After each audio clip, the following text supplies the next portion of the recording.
Alors, on va parler des Pulse Rise en rotation externe d'épaule. Donc, on va avoir besoin soit d'un cube de yoga ou d'un tas de livres ou n'importe quoi qui va permettre de varier un petit peu au niveau de l'amplitude, d'accord, de la hauteur. Donc, on va venir s'installer sur le ventre.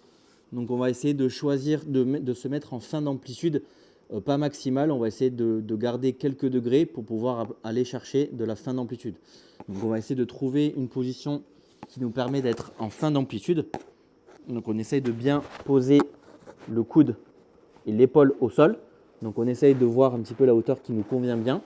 Donc, sans être en fin d'amplitude totale, mais en essayant d'avoir quelques degrés où on peut, comme vous le voyez, on peut décoller un petit peu du bloc de yoga. Donc, on va venir de se mettre dans cette position et on va venir rester en position d'étirement pendant 2 minutes. Donc, on se met un chrono et on essaie de tenir pendant 2 minutes en veillant à bien garder l'épaule et le coude au sol. D'accord, je vous montre sur le côté. Hop, on essaye de bien garder donc l'épaule et le coude au sol en essayant d'être le plus proche possible de la fin d'amplitude de sa rotation externe.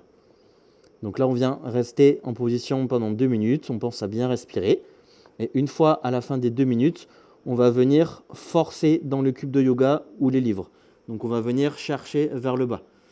Donc on va faire ça pendant 30 secondes en essayant de forcer progressivement. Donc on va faire par exemple 10 secondes à 20%, 10 secondes à 40%, 10 secondes à 60%, 10 secondes à 80% et 10 secondes à 100% de sa force. Donc on essaie de forcer pendant toutes ces secondes en essayant d'augmenter progressivement sa force. Et à la fin de ce mouvement, un petit peu, on vient contracter contre le bloc de yoga. On va venir faire le mouvement inverse. On va venir décoller le bras du bloc de yoga en veillant à bien garder pareil le coude et l'épaule au sol. Bien plaqué, on essaye de venir décoller au maximum et on essaie d'aller chercher le plus haut possible pendant 20 secondes. Et on y va à fond. On respire bien, on essaie de décoller. C'est normal si ça tremble et on essaie de décoller à fond.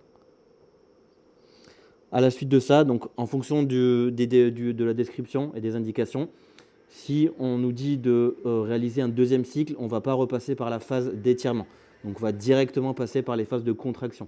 Donc d'abord aller vers le bas, puis ensuite décoller. Donc pareil, à 20%, à 40%, 60%, 80%, 100%. Et ensuite on vient décoller. Donc voilà, s'il y a 2 cycles, le deuxième cycle, on ne repasse pas par la phase d'étirement.